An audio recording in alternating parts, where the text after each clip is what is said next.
They laughed when she stepped off that wagon, boots sinking in the dust, veil trembling in the wind.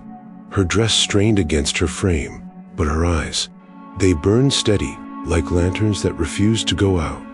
The saloon doors whispered the word obese like a curse, but no one dared speak louder, until a small voice broke through the hush. "She's pretty, Pa." That little girl's words cut through cruelty sharper than a sheriff's bullet. And in that moment, the town of Dustwater learned what beauty truly meant. Before we ride deeper into the story, if the spirit of the old frontier still stirs your heart, the campfire tales, the courage, the dust, and the honor, then saddle up with us. Hit subscribe and ring the bell so you'll never miss another ride through the legends of the Wild West. Now, let's get back to the trail. They came into Dustwater beneath a noon sun that made the wood of the buildings look like an old wound, raw and shining. And for a breath the town held itself as if listening for a verdict. Men at the blacksmith's sandville froze with hammers mid-arc. The bartender's rag hung limp over his fingers. Children peered from behind skirts and stools. And even the dogs turned their heads as the wagon rolled in slow, wheels chewing the hardpan like teeth. Clary May stepped down with both hands folded at her waist, dress creased from the road and heavy where the fabric had absorbed dust and travel, the veil shivering once and then falling back like a hush. Her palms trembled not from fear but from the effort of steadying a heart that had already been broken and mended more than once. There was no music, only the low hum of town life that stilled at the sight of her, as though the saloon piano had been struck silent by a gloved hand, and whispers slid through the crowd like knives wrapped in silk. "Can you believe it? Sheriff Dalton's gone soft. Well, look at her." The words were thin, deliberate, meant not for her ears but to make those who spoke feel larger, as if ridicule could be armor. Dalton Hayes stood by the hitching post, his badge catching the sun in a dull flash, jolt folded into decisions he hadn't yet named. He watched her come with an expression that could not be read by anyone who'd never stood at the edge of the life they were supposed to live and wondered whether the shape of that life would change their name. Claire's eyes measured the town, one square of weathered faces, and then fell to his hands, calloused, steady, the hands that had been long here for 10 years and that now, for one small, complicated reason, might also be a shelter. No one dared move when she offered her hand because the air had thickened into an accusation. Would he take her? Or would he, like so many before him, offer a polite nod and step away from responsibility as if it were a hot coal? The preacher, thin and trembling in his collar, coughed, his cough a small sound that announced ritual as much as it announced nerves, and some gentle murmured blessings rose like distant birds. Clara's voice, when it came, was close and soft, a thing folded into the space between two breaths. "Sheriff Hayes." Dalton answered with a nod that was both ceremony and uncertainty. Words were spare. "Claire May, I do," and they landed like small stones, heavy enough to make ripples, not loud enough to drown the town's verdict. Faces shifted. Some wore the faint smile of people who had already decided the story's end. Others looked away with a shameful quickness, as if they had been seen in a sin.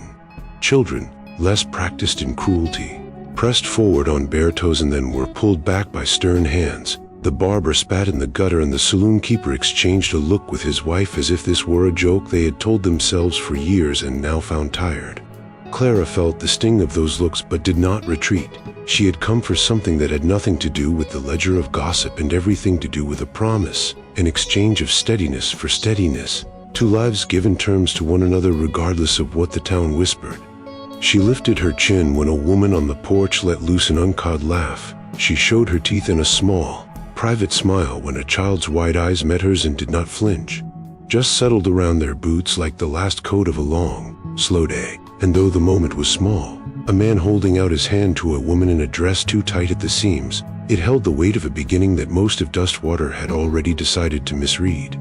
They say silence can be heavier than a pistol, and the hush that fell over Dustwater as Clara May crossed the square carried the weight of 100 unspoken sentences. It pressed into the ribs of men who'd built reputations on loud mouths and steady hands, made women clutch their fans a little tighter, and left children blinking as if someone had stolen the sun. The horses shifted, slow and deliberate, nostrils flaring to scent not the hay or the dust but whatever verdict the town had prepared. Even the wind seemed to pause, caught on the eaves like a listener leaning in. Dalton stood by the rail as if the post itself were an altar. He inclined his head in a nod that was more habit than passion, his jaw a hard line that kept his doubts from slipping into the open. Clara's skirts whispered against the boards and her veil trembled, not with fear but with the measure of a woman who had crossed too many miles and too many nights to be undone by a single glance. No one moved to bridge the space between them. The square had become a stage, and everyone present expected the play to end in humiliation or mercy, and they had already placed their bets. The saloon's piano had stopped on a thin bar of sound that lingered like a question, and then laughter poured out of the town like spilled liquor, quick, sharp, meant to make an example. It came from balconies and porches, from behind mock fanning hands and bristled beards. It was the practiced kind of cruelty that dresses itself in jokes so it can pretend innocence.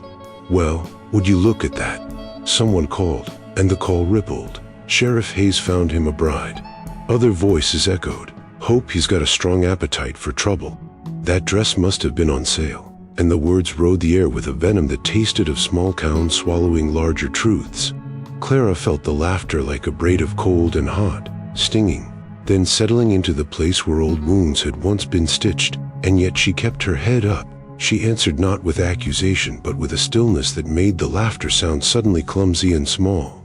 She met Dalton's eyes, and there was a patience in her look, an unreadable steadiness that made even the boldest mocker quiet for a fraction of a second.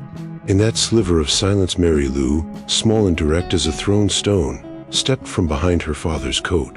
Her voice, when it came, was not loud. It was a soft hammering against the brittle glass of the town's certainty. "She's pretty, Pa."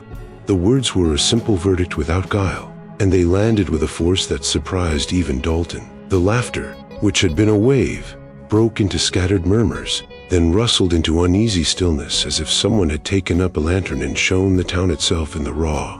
Faces that had been sculptured into smirks softened like sun-warmed tar. Some looked away, suddenly conscious of the smallness of their cruelty. The saloon-keeper's shoulders sagged, the barber's hand went slack in his pocket, and an old widow who had only days before clucked over Clara's figure lifted a hand to her mouth and could not find her old relish for gossip. Dalton's fingers tightened on the rail, not in anger but in the ache of having been seen differently than he'd expected to be seen. The child's sentence had opened a seam in the town's armor. Clara didn't smile wide. Her smile was a thin, honest thing, part gratitude and part something like prayer. She bowed her head slightly, a quiet thank you, and the motion drew new light into her face. It revealed, to those willing to look, lines of endurance and a reserve of dignity dust had not dulled. The laughter did not vanish altogether, old habits die like embers, but it no longer had the power to drown out the small, stubborn truth that had been spoken.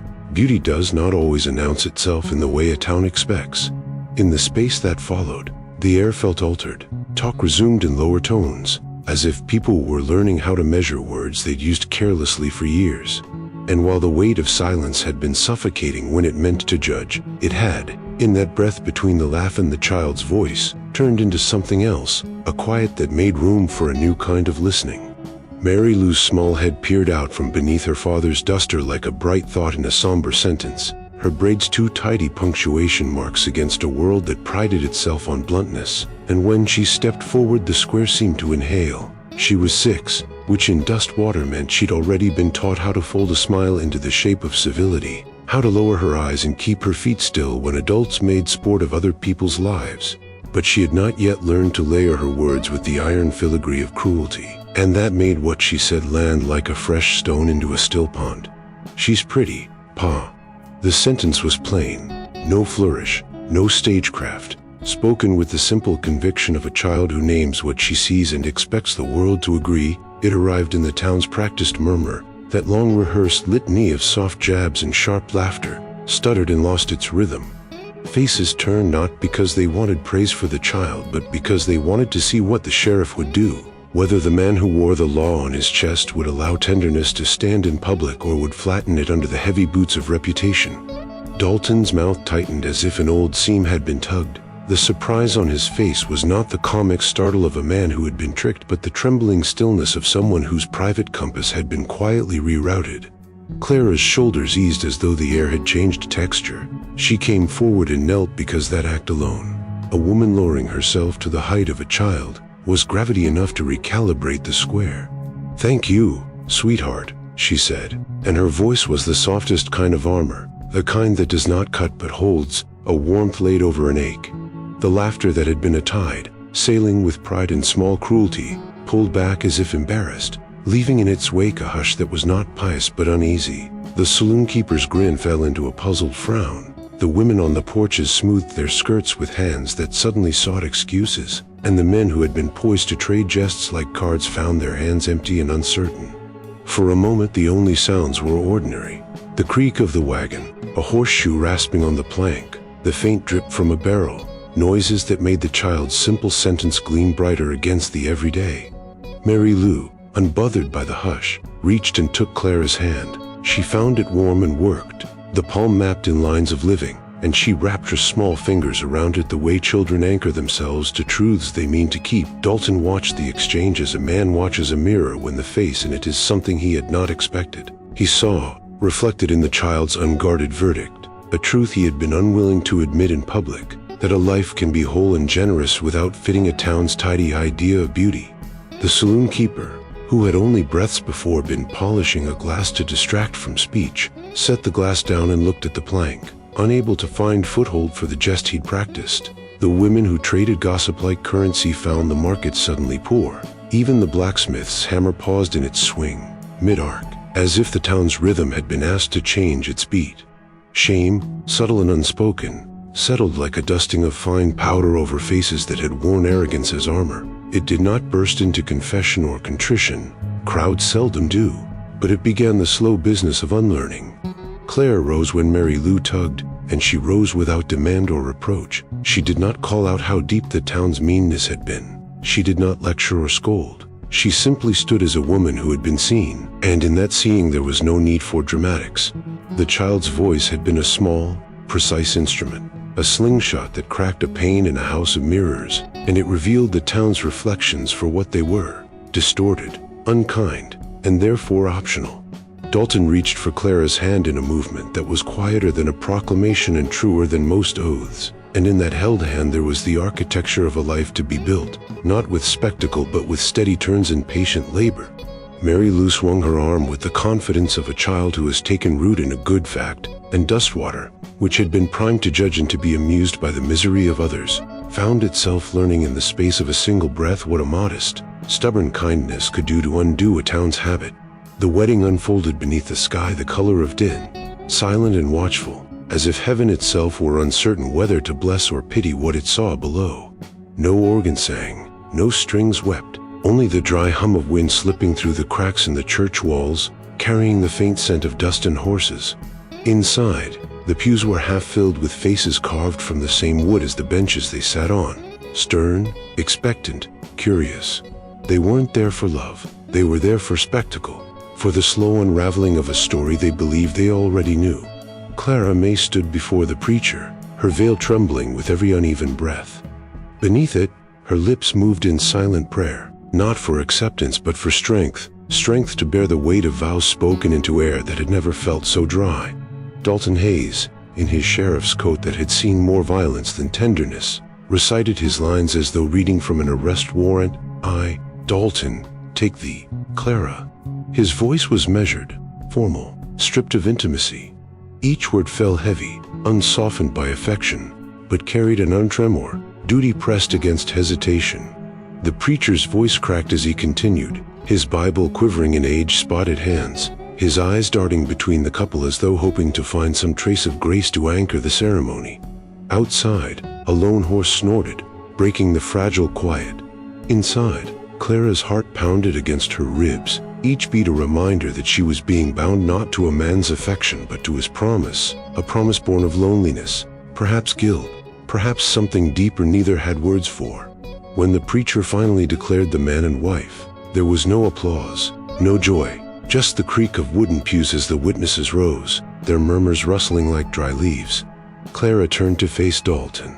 For the briefest instant, their eyes met, hers shimmering with fragile hope, his guarded, lined with a confusion that looked too much like sorrow to be pride.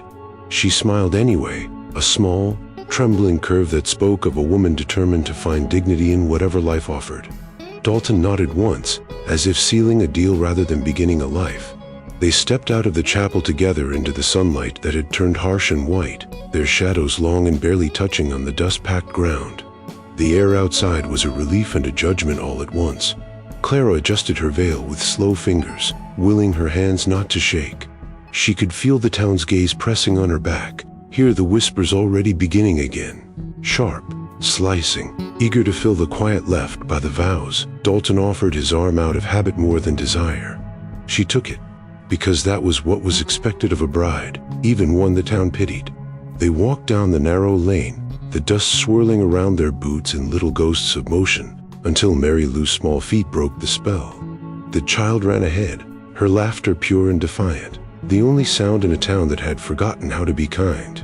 She looked back, her eyes bright, and reached for Clara's hand without hesitation, swinging it as though the gesture itself could scatter all the cold air around them. Clara blinked hard, her vision blurring not from the sun but from the sudden warmth that rose in her chest, unexpected, undeserved, yet deeply human. Dalton watched, something in his face softening for the first time since she had arrived.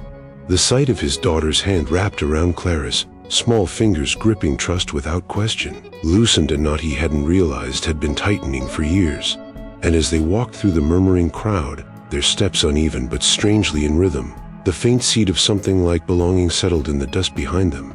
It was not love yet, not forgiveness, but it was the first thread of connection, the quiet beginning of a story neither of them had expected to live, stitched together by the smallest hands in Dustwater. Dustwater's gossip wound itself through the town the way ivy finds a fence, slow, certain, and eager to hide anything it could strangle, and it found Claire May a convenient vine. Behind shutters and beneath lace fans they stitched stories about the sheriff marrying out of pity, imagining secret bargains and ledger entries where kindness should have been, and each new whisper added weight as if the town were determined to prove its moral muscle by reducing a woman to a rumor. They watched her at church with narrowed eyes, noted how her skirts brushed pews, how she hummed under her breath when a hymn caught at a memory, and they tittered when she bought yards of fabric to patch the orphanage quilts, saying she'd be fattening up the poorhouse though no one offered coin to cover stitches. The milliner who'd once smiled at Dalton's cap now lifted her chin and pretended not to know the bride when Claire asked after Ribbon. The saloon keeper, who measured a man's worth in rounds and tails, whispered a jibe that rolled like a stone through the street. Even the barber, who had once taught Dalton to shave without flinching, found his throat tight with a new edge of judgment. Yet every barb, every clever cruelty tossed to the dogs, returned to Clara as if from a boomerang. She received it without striking back, with a patient nod that was not surrender but a choice. When children came to her house on errands, she kneaded bread with careful hands and slipped a warm slice into small palms. When the preacher's wife fell ill, Clara came with a pot of broth and stayed until dusk, wiping the preacher's forehead with the corner of her apron and humming the same hymn the town mocked her for singing. She visited the orphanage on Tuesdays, teaching the smallest ones to sew the hems even when a woman with a sharper tongue muttered that the children would learn nothing of worth from her sort. Clara answered not with fury but with labor, stoking fires, mending sleeves, reading letters aloud to men whose eyes had never known the softness of being read to. And in the quiet arithmetic of everyday kindness she began to add up a different ledger, one that measured souls by what they gave rather than what they matched to a shallow mirror. Behind closed doors Dalton watched this gentle tallying of humanity like a man watching embers he thought dead. He saw how the children's eyes lit when she arrived, how the sick found sleep easier when she stayed, and he noticed, in private moments, how the lines around his own mouth loosened when she laughed over a burnt dish and blamed herself with a grin. The town's whispering did not stop because people are slow to change. It softened because a child's boldness had creaked open a seam, and because Dalton, who had spent years policing the town's tempers and hiding his own, began to feel something stir beneath the armor, not merely duty but a dawning respect that might someday grow to something steadier. At the window of their little home, Clara would sew by lamplight while Dalton read the law by the other chair, and sometimes she hummed the tune of a lullaby she once sang to herself as a child. The sound wove through the house and laid itself over the sheriff's shoulders like a shawl, warming him in ways badges and brass never could. Gossip, hungry and loud, kept trying to find its old rhythm, Neighbors still traded the occasional sharp line over fences, and newcomers with no memory of the child's sentence repeated the town's old jokes like hymns. But those barbs fell shorter now, blunted by the fact that those who needed Claire had learned to trust her hands more than they trusted rumor. In the slow, grinding seasons that followed, the weight of whisper, so eager to crush, was slowly revealed as the town's own burden. Clara carried it without complaint, and in doing so she carried reminders that sometimes courage is quiet work, mending, feeding, staying. Dalton saw her do it and felt less like a man who had made a mistake and more like someone who had watched rightly and chosen, day after day, to stand by that quiet courage until it became impossible for the town not to see it. While we catch our breath by this rusty road, go on and tip your hat to the last rodeo. Give this story a like and subscribe so you can ride with us again soon. All right then, let's get back on the trail. The immediate aftermath of the wedding offered Dalton no reprieve from the suffocating pressure of Dustwater's relentless scrutiny. Instead, his forced marriage to Clara felt less like a solution and more like a fresh brand of public humiliation. Everywhere he went, from the dry goods store to the saloon, where the whiskey no longer burned away the noise of the world, he felt the town's mockery clinging to him like a layer of fine, pervasive sand, a palpable heat against his back that he couldn't shake off. The snickers were subtle, the stares fleeting yet pointed, all directed at the sheriff who had been forced to take a wife to save his land, a woman with a questionable past, no less. He could hear the whispers, fragments of phrases like, "got shackled by the council," and "not much of a choice for a man in his boots," and each one was a dull, persistent throb in his temple. Instinctively, the part of him that was a man of honor, the one who had seen a flash of fragile courage in Clara's eyes at the altar, wanted fiercely to defend her, to turn on the jeering faces and remind them of the decency they'd long forgotten. Yet that impulse was immediately choked by his pride, an iron collar fastened by years of maintaining a stoic, unyielding exterior in this harsh land. His carefully cultivated image of the tough sheriff, the man who handled the town's dangers without flinching, was now chained by the very real fear of ridicule. To defend Clara would be to admit the vulnerability of his position, to acknowledge that he was not fully in control of his own life, and that was a weakness he believed Dustwater would never forgive. He found himself retreating into the deep, unforgiving silence of his home, a familiar solitude that had become his only shield. The nights grew longer, filled with the dull clatter of his revolver being cleaned and reassembled, the mechanical ritual of a man trying to keep his world from collapsing inward. It was during one of these long vigils on the porch, oiling his rifle beneath the bruised purple of a dying sky, that the echoes of the town's present cruelty began to stir memories of a different, deeper pain from his own past. He could vividly recall the sting of the schoolyard when he was a boy, mocked for being fatherless, the whispers that he was illegitimate, a stain on the otherwise clear lineage of the town. He remembered the sharp edge of shame that had made him clench his fists and refuse to cry, the way his mother's voice, soft, pleading, had begged him not to fight back, not to give them reason to hate him more. He'd built himself from that humiliation, brick by brick, into something solid and untouchable, or so he'd believed. Years later, after his first wife Martha died, the pain had been so raw, so impossible to contain, that he had actually sobbed, a deep, wrenching sound he thought no one heard. But the memory of that night was burned into him. Two men, stumbling home drunk from the saloon, passing by his porch, pausing, pointing, and laughing at the sight of the strong sheriff crying over his loss. His grief, laid bare in the lamplight, had become a spectacle. That laughter had scabbed over his soul, hardened him into the man who now sat silent while others mocked his new wife.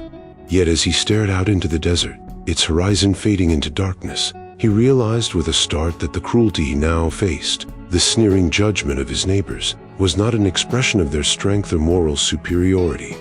It was, rather, a product of their own deep-seated weakness, a fear of vulnerability, a desperate need to tear down anyone who stood too close to true, messy emotion or unconventional circumstances. Dustwater's laughter wasn't born of power, it was born of fear.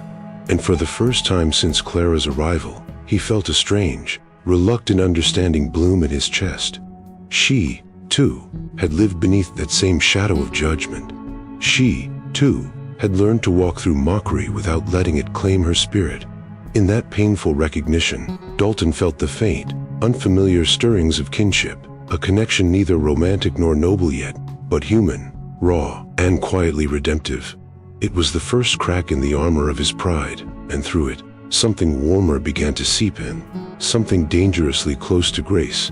Mary Lou had always been a quiet child, but ever since Claire May stepped into the Hayes home, the girls' laughter began to return like birds in early spring, soft, uncertain, then bright enough to fill the spaces that grief and silence had long hollowed out. The cabin, once echoing with Dalton's heavy boots and the creak of an empty rocking chair, now carried new sounds, the rhythmic thump of dough being kneaded, the soft rustle of fabric as Clara guided Mary Lou's small fingers through stitches, the faint hum of an old hymn drifting from the kitchen window into the dry evening air. Clara never forced her presence. She simply existed with a kind of warmth that made even the wood stove seem to burn gentler when she was near. Mary Lou followed her everywhere, an eager shadow asking endless questions: how to make biscuits rise, how to mend a tear without leaving scars, why hymns always sounded sad and sweet at once. Clara answered each one patiently, her voice steady and kind, her laughter light but real, a sound that Dalton hadn't heard in his home since before Martha's death. Sometimes, in the quiet moments between chores, Clara would sing to the girl those old songs that spoke of rivers, hope, and forgiveness, and Mary Lou would hum along, not quite on tune but with all the purity her small lungs could muster. One evening, as dusk settled over the plains, Dalton returned from town later than usual, shoulders carrying the weight of the day's small humiliations, the way the blacksmith had smirked when mentioning his fine domestic arrangement, the way the saloon had gone quiet when he walked in, the way even the air seemed to press harder against him when he thought of how the town saw his wife. But when he opened the cabin door, instead of silence he found the smell of cornbread and stew, the glow of lamplight stretching across the wooden floor, and the sight of Clara and Mary Lou laughing over a spilled cup of flour. He stood in the doorway for a long moment, the ache in his chest twisting into something he didn't quite recognize, something gentler. Mary Lou turned, her face lit with that pure joy only children can wear, and she said without hesitation, "Pa, she makes the house smell happy." The words landed in Dalton like a bullet made of light, clean, piercing, impossible to ignore. He tried to laugh it off, but the sound caught in his throat. For the first time, he realized how long it had been since this house had felt alive, how long it had been since he'd seen his daughter smile without the heaviness of her mother's absence shadowing her eyes. That night, he sat closer at supper, though he said little.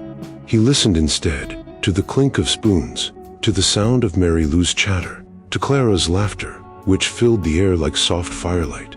When Claire asked if he'd like another helping, he nearly refused out of habit but stopped himself, nodding instead. "It's good," he said quietly, almost embarrassed by how true it felt. After dinner, Mary Lou insisted on showing him the new song she'd learned, and as the two sang, Clara's low, warm voice guiding the child's uneven melody, Dalton felt something loosen in him, something he hadn't realized was still bound tight. He looked at Clara, really looked, and for the first time saw not the woman Dustwater marked but the one who had brought laughter back into his daughter's lungs and light into his home.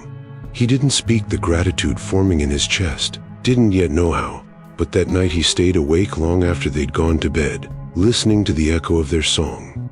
The silence that followed wasn't the old kind, cold and punishing. It was gentle, sacred even, the kind of silence that heals instead of hides. And as he watched the lamplight flicker across the cabin walls, Dalton Hayes, who had spent a lifetime learning to be hard, began, quietly, to remember what it felt like to be whole. The night had settled over Dustwater like a slow exhale, heavy with the scent of sage and the low hum of crickets rising from the dry grass beyond the fence line. The moon was a thin, bent coin above the horizon, its faint light catching the silver of Dalton's badge as he sat on the porch steps, elbows resting on his knees, staring at the endless sprawl of stars that had always made him feel both small and stubbornly alive. He didn't hear the door open behind him, only the soft scuff of slippers on wood and the faint clink of a cup. Clara moved like she belonged to the quiet, her presence gentle enough not to disturb it. She handed him a mug of coffee, the steam curling between them like unspoken words, and then sat down beside him without invitation or ceremony. The boards creaked beneath her weight, and Dalton realized how natural the sound had become, how her movements, once foreign in his house, had begun to blend into the rhythm of his nights. He took a sip, the bitter warmth grounding him. "You deserve better than this town, Clara," he said finally, his voice low, as though afraid to wake something fragile in the dark. "Maybe better than me." The confession hung between them, raw and unpolished, slipping free before his pride could snatch it back. Claire didn't look at him right away. Her eyes stayed on the stars, tracing constellations only she could see. "I didn't come for their approval, Dalton," she said softly. "I came for a promise." The words were simple, but they reached deeper than anything he'd heard in years. Dalton turned his head, studying her face in the dim glow spilling from the window. Her features, softened by the flicker of firelight from inside, carried a calm he couldn't fathom, a serenity forged not from ignorance but from endurance. She wasn't angry at the town, or even at him for standing silent while its poison spread. She'd met their cruelty with grace, not to prove them wrong, but because she refused to let them decide who she was. He swallowed hard, eyes drifting back to the horizon where the desert met the dark. The silence between them wasn't uncomfortable. It felt sacred, like a prayer neither of them had the right words for. Somewhere in the distance, a coyote called, long and low, and the sound folded into the night like a hymn. Dalton's thoughts turned, unbidden, to Martha, her laughter, her grave, the years of loneliness that had calcified inside him, and then to Clara, sitting there in quiet defiance of every cruel whisper the town had ever spat. He realized, with a jolt that felt both shameful and relieving, that Clara didn't need saving. She never had. She had walked into his life already whole, carrying her own kind of strength, the kind that didn't shout or demand but endured. "I thought this marriage was a burden," he murmured, more to himself than to her. "That I'd been cornered into it, but you've carried it better than I ever could." Clara smiled faintly, her gaze steady on the stars. "You've been carrying ghosts, Dalton. Burdens don't scare me, they make me stronger." He wanted to ask her how she did it, how she bore the eyes, the whispers, the pity without bitterness. But when he turned to speak, she was already looking at him, her eyes reflecting the firelight in a way that made her seem illuminated from within. For the first time, Dalton didn't see the woman the town mocked. He saw the quiet power of someone who refused to break under the weight of judgment, someone who had built her dignity in silence and stood unshaken beneath it all. The realization hit him like a tide, slow, inevitable, cleansing. He set the mug aside, his hand brushing hers, an accident he didn't correct. They stayed that way for a long while, two souls withered by loss and ridicule, sharing a night too fragile for words. When Clara finally rose to go inside, Dalton remained, staring at the stars she'd been watching, and for the first time in years, the darkness didn't feel empty. It felt alive, with forgiveness, with truth, with the first fragile thread of something that might one day be called love. The storm rolled in without warning, a black wall swallowing the desert sky, and within minutes Dustwater was no longer a town but a battleground of wind, fire, and fear. Thunder cracked like God's own hammer, rattling windows, tearing shingles, and hurling grit into the air until every breath came laced with dust and dread. The first bolt struck the grain barn on the edge of town, splitting its roof clean open. A heartbeat later, flames leapt upward, greedy and golden against the night, their roar drowning out the rising chorus of screams. Men scrambled half-dressed from their homes, hauling buckets that the wind turned to spray before they reached the blaze. Women clutched their children and prayed into the howling dark. Dalton Hayes was among the first to reach the barn, his hat lost to the storm, rain cutting through the sweat and soot on his face. He shouted orders, his voice raw, trying to restore the order that chaos mocked with every gust. "Form a line. Get the horses clear," he barked, but the storm swallowed his words. The heat was monstrous, a living thing crawling up his spine as he fought to pull open the heavy door. Then, through the chaos, came a cry, high, thin, and terrified. A child's cry. For a moment, the world went still inside that sound. Clara heard it first. She had been helping the women down blankets in the trough, her skirt heavy with rain. But when that scream pierced the storm, she dropped everything. "A child's inside," she shouted, and before anyone could stop her, she ran, head bowed against the rain, veil torn loose, her figure vanishing into the mouth of the burning barn. Dalton's hand shot out too late. he saw her disappear through the firelight, her white dress flashing once like a fallen star before the smoke swallowed her whole. "Clara," he roared, lunging forward, but the flames forced him back with a wave of suffocating heat. Time warped in that inferno. Seconds stretched, hearts ceased, and every breath the town took hung on the question of whether she'd ever come out again. Sparks swirled through the air like cursed snow, stinging skin and catching on hair. The preacher fell to his knees, sobbing prayers for his boy. Then, through the chaos, a shape moved in the smoke. It stumbled once, then again, until the figure resolved into something heartbreakingly human. Clara May, staggering through the haze, clutching a small, limp body against her chest. Her dress was blackened and torn, her hands blistered raw, the hem still smoldering where fire had kissed it, but her arms never loosened their hold. Dalton ran to her, catching her before she fell, his breath ragged, his eyes burning in ways the smoke couldn't explain. "I've got him," he choked, taking the child from her arms. Clara collapsed against him, coughing, her face streaked with soot and rain, and when she looked up, her eyes, those same steady lanterns that had once met a town's laughter without blinking, still burned with unbroken light. Around them, the bucket line faltered, silence rippling through the crowd like a wind. The preacher's son gasped once, then began to cry, a raw, miraculous sound, and the townsfolk gasped with him. Dalton gathered Clara into his arms, holding her close as tears cut clean tracks down his blackened cheeks.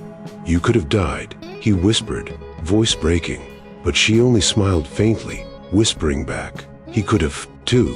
The barn collapsed behind them in a hiss of steam and falling timber, but no one noticed. The people of Dustwater, those same neighbors who had whispered, mocked, and judged, stood frozen, their cruelty turned to ash, their words gone dry in their throats. They watched the woman they'd called unworthy save a life at the risk of her own, and in the glow of dying firelight, she looked not like a victim of ridicule but like the kind of strength they'd spent their lives pretending they understood. As the rain finally came hard enough to drown the last of the flames, the town bowed its head, not from pity, but from reverence, and for the first time since her arrival, Dustwater was silent in the presence of true grace. Morning broke over Dustwater with a strange kind of quiet, the kind that follows both tragedy and revelation, where even the roosters crow softer, as if aware that something secret had unfolded during the long, violent night. The rain had stopped hours ago, leaving behind a silvery mist that clung to rooftops and dirt roads, softening the edges of a town that had once prided itself on being hard. The smell of smoke still lingered faintly in the air, mixed with the scent of wet earth and charred grain, and when the first light touched the sheriff's cabin at the edge of town, people began to gather, hesitant, awkward, each carrying something they could not name: shame, remorse, maybe even reverence. Clara May's door, once a barrier between her and the whispers, now stood as a quiet altar, and one by one, they approached it like penitents unsure of how to pray. The preacher's wife was the first. Her eyes were red-rimmed from a sleepless night spent by her son's bed, her hands trembling as she held out a bundle of wildflowers, daisies, their petals still damp. "For your courage," she whispered, her voice catching on the last word. Behind her came the blacksmith, hat in hand, his broad frame stooped as though carrying a weight heavier than his anvil. "Ma'am," he said, clearing his throat, "saw your steps took some damage when folks came rushing in last night. I'll fix him up before sundown. No charge." Then came the grocer, the school teacher, even the saloon keeper and his wife, each one finding some small offering to lay at her door: bread, fruit, bandages, awkward apologies half swallowed by pride. For the first time since her arrival, no one laughed, no one whispered. The silence wasn't the old kind, the cruel kind. It was reverent, full of something unspoken but alive.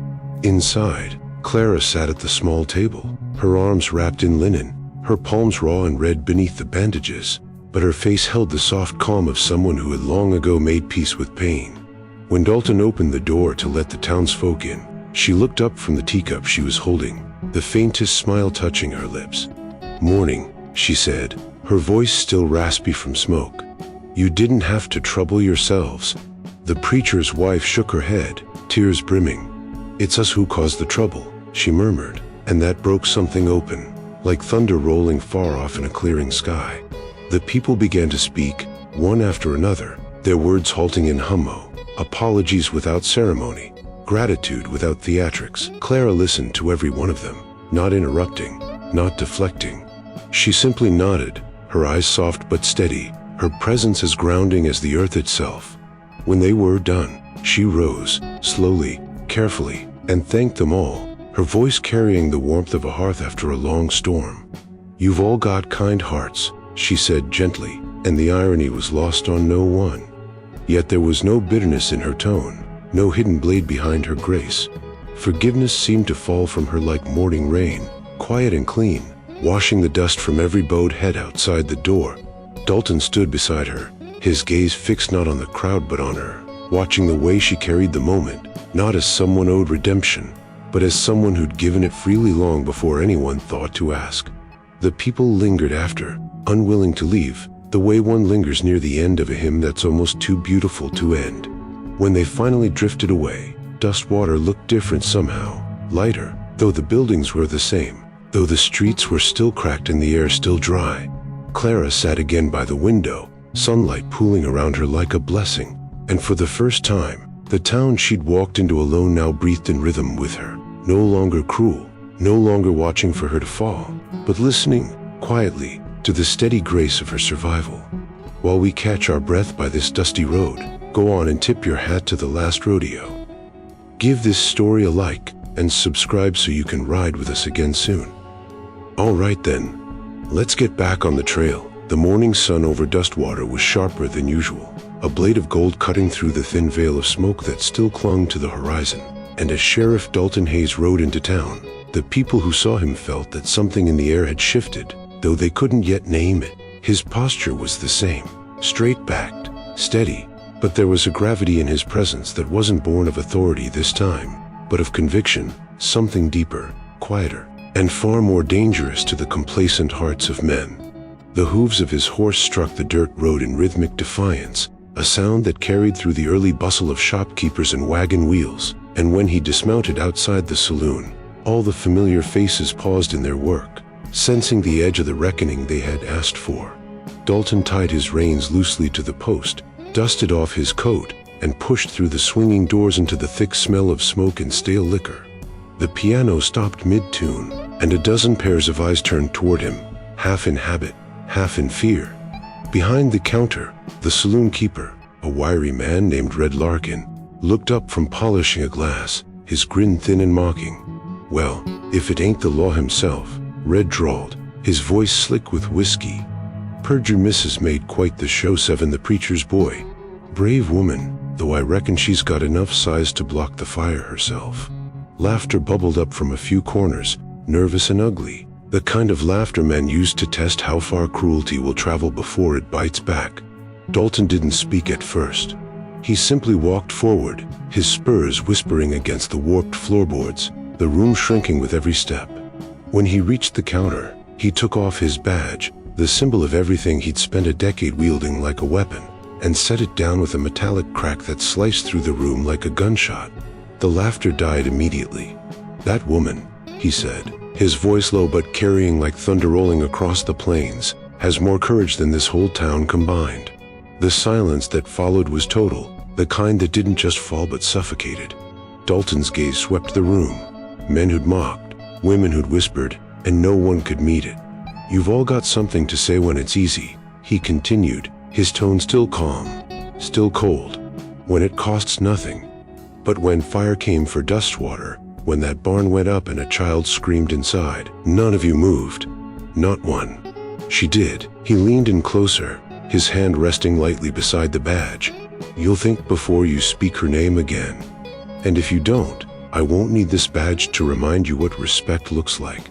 No one dared breathe until he turned and walked out, the door swinging shut behind him with a soft thud that sounded, to every ear, like a sentence delivered.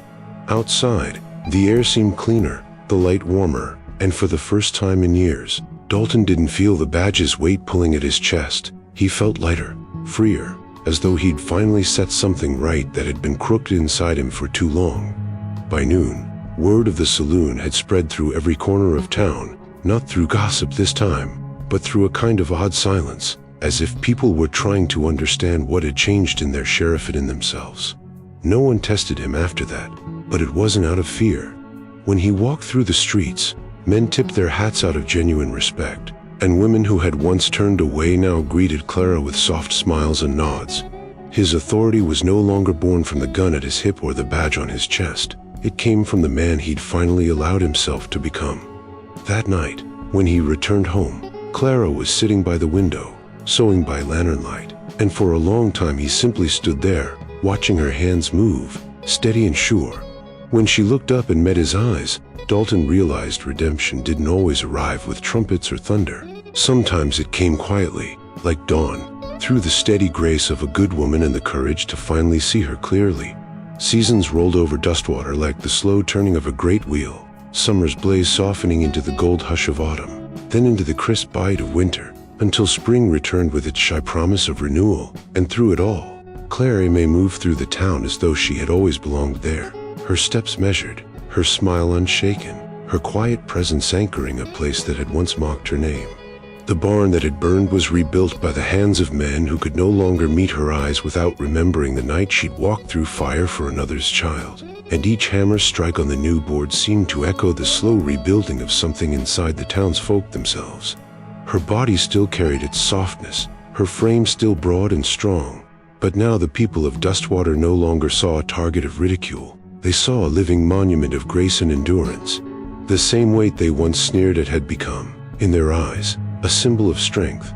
When she passed by the general store, newcomers, strangers drifting in from neighboring towns, would sometimes pause, whisper, the way strangers do when faced with something they don't yet understand. But the stares never lasted long. All it took was a single look from someone who knew, someone who'd been there the night she saved a boy's life, or the day she turned scorn into silence, and the whispers would fall away like dust shaken from a coat.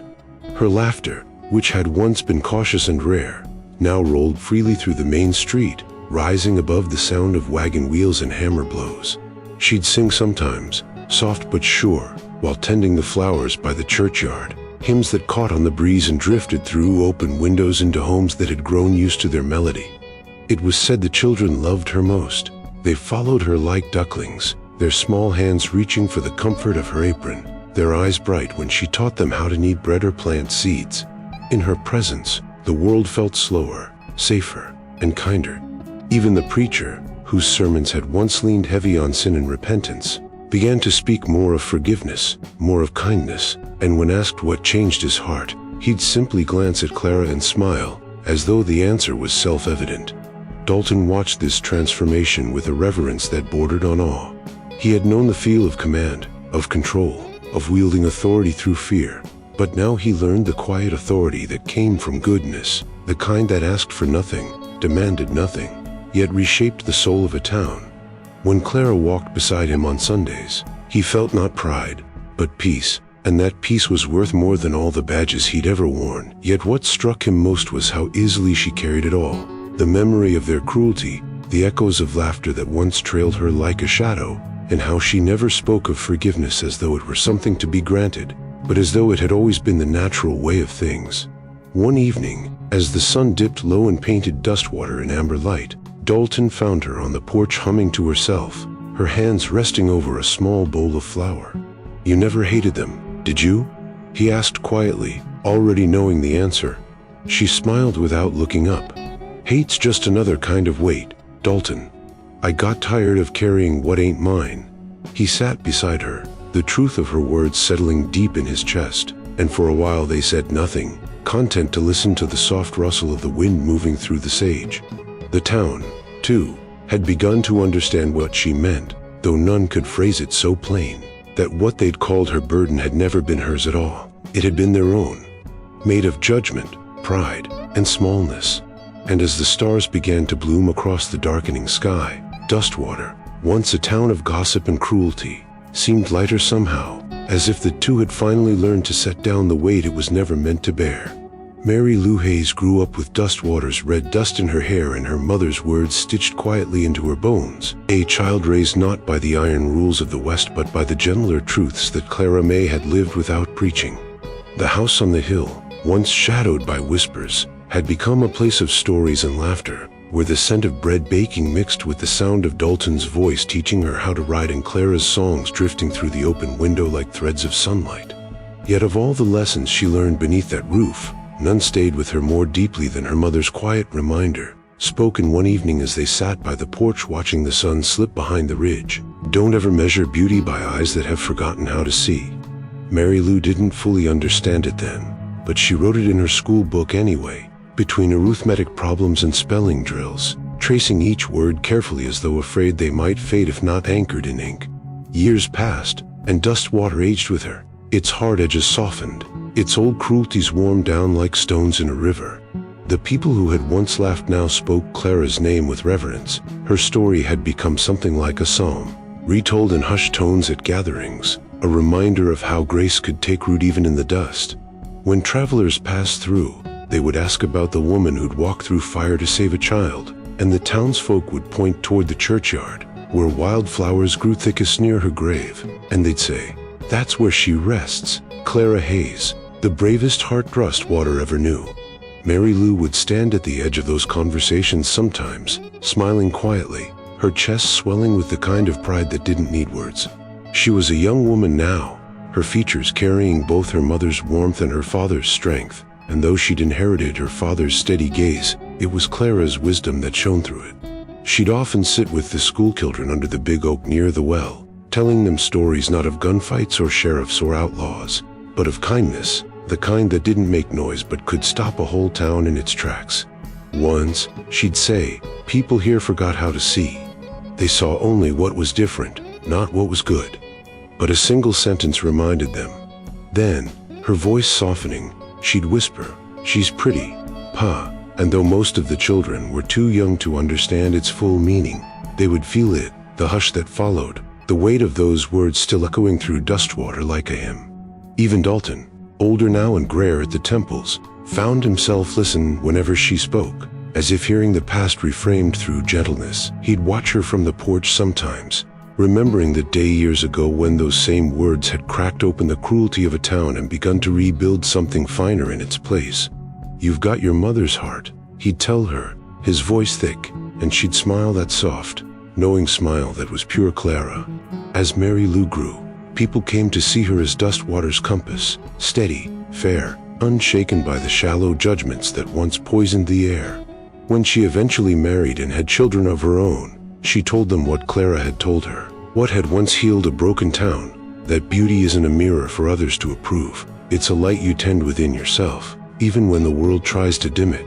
And sometimes, when twilight fell and the wind whispered through the sage, the people of Dustwater swore they could still hear it, faint but clear, like an echo folded into the heartbeat of the land.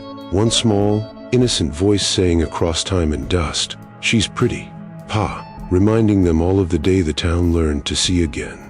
Dustwater kept its same sun-bleached storefronts and its crooked hitching posts, but beneath the unchanged boards a softer town had quietly grown, as if kindness had been planted like a seed in the cracked hardpan and slowly pushed up through old habits. The saloon's raucous guffaws no longer hung in the air like a threat but became, more often, a warm rumble shared between neighbors who had learned to measure one another by deeds instead of by jests. The men who once traded cruel barbs over card tables found their mouths closing before a thought could sharpen into a jest. They discovered, awkwardly and then more comfortably, that a compliment felt as good to give as a cutting line had felt hollow. The women on porches, who had once leaned into rumor like it was a pastime, began to speak in softer tones, asking instead how Clara's quilts for the orphanage were coming along or whether Mrs. Pritchard needed help learning the new baking recipe Clara had taught at the last gathering. Newcomers arriving with fresh ears sometimes still paused in the street, sizing up a woman whose frame did not conform to the bright ads of beauty they carried in their heads, but the pause rarely hardened into mockery. Someone who remembered the night the barn burned or the long weeks of Clara's steady visiting would meet the stranger's gaze and offer the small correction of a story, how that woman had run into the fire and carried out a child, so that the newcomer's first lesson in Dustwater was always this: see the heart before you label the body. The saloon keeper swept his floor with a gentler hand. The blacksmith clapped a boy on the shoulder and taught him how to temper steel without talk of other men's misfortunes, and even the town gossip, who had once worn sharp words as though they were lace, found a new habit in bringing bread to Clara's door rather than tongues to the fence. People who had once sat in judgment began to seek her counsel not out of curiosity but because they recognized a practical wisdom in her quiet answers: how to make soup that comforted, how to mend the things that broke, where to find forgiveness when a small cruelty had been done. Claire opened her kitchen on certain afternoons and invited widows and children and anyone whose shoulders looked bent beneath shame. She taught them to measure flour by hand and to sing hymns that did not mourn the world but made promises to it. Those gatherings were simple. No grand speeches, only hands at work and voices rising in song, and they became the town's new ritual, a place where people learned that steadiness is practice, and that forgiveness is a craft like any other. Dalton watched all of this as if he were watching a small miracle unfold one ordinary day at a time. He would stand at the edge of those gatherings, his hat in hand, seeing how Clara moved through the room, offering attention where it was needed, never patronizing, never grandstanding, and he felt a reverence that was almost holy. He had once believed authority meant being feared. Now he saw that the truest authority was earned by making a place where others felt safe enough to be better. Children who had once mimicked the sharp laughter of adults now learned different songs. They learned to call out the rules of town games politely, to share biscuits without hoarding, and to climb the lanes without the suspicion that once shadowed every newcomer. When the annual fair came, Dustwater's booths were full of neighbors helping neighbors rather than rivals trying to outdo one another, and the prizes were awarded with handshakes and quiet smiles instead of loud twangs. Even the preacher, whose sermons had earlier relied on the language of sin as warning, began to speak more often of compassion as a discipline, of how a community is a net people weave for one another rather than a mirror in which to judge.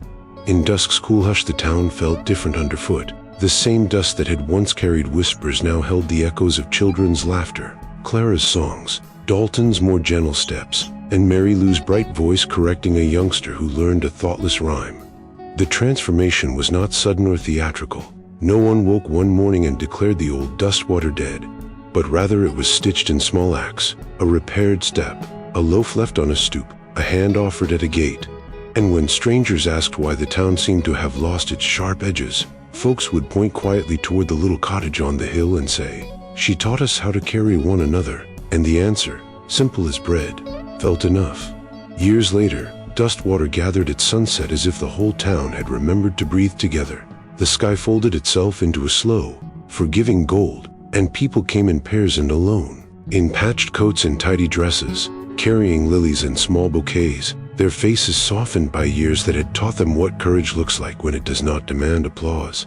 They stood around a patch of earth at the hill's edge where the wildflowers had thickened into a small, stubborn garden, and children who had once followed Clara's skirts like a train now held their own little ones and listened as if learning the bones of a gospel.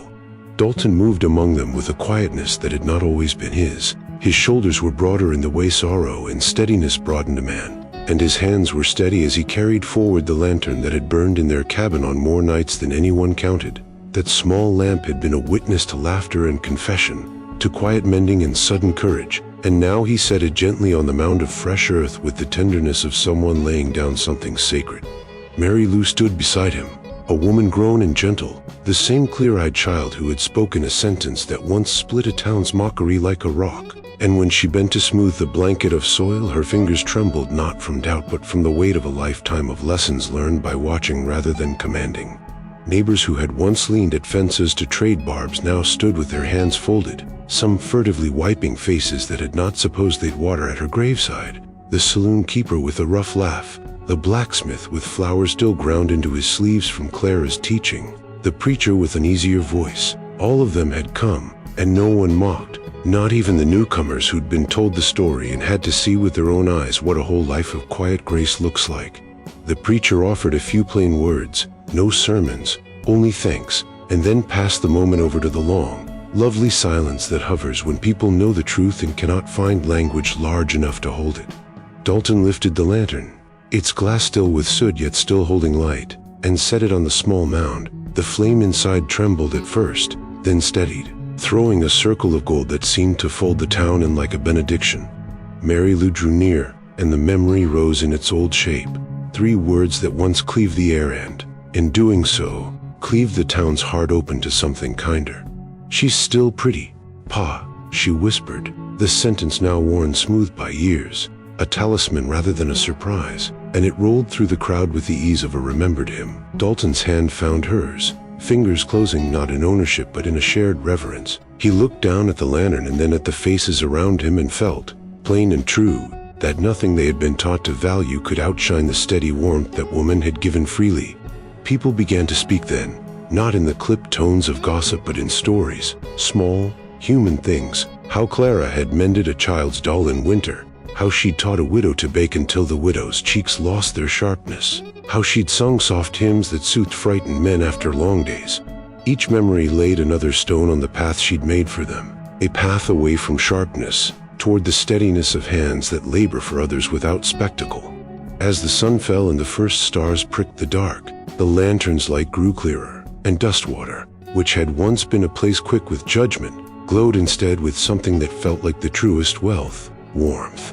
When the crowd broke, they did so slowly, as if reluctant to leave the circle of light and the memory it protected, and people carried home a hush with them, the sort of hush that teaches you to listen.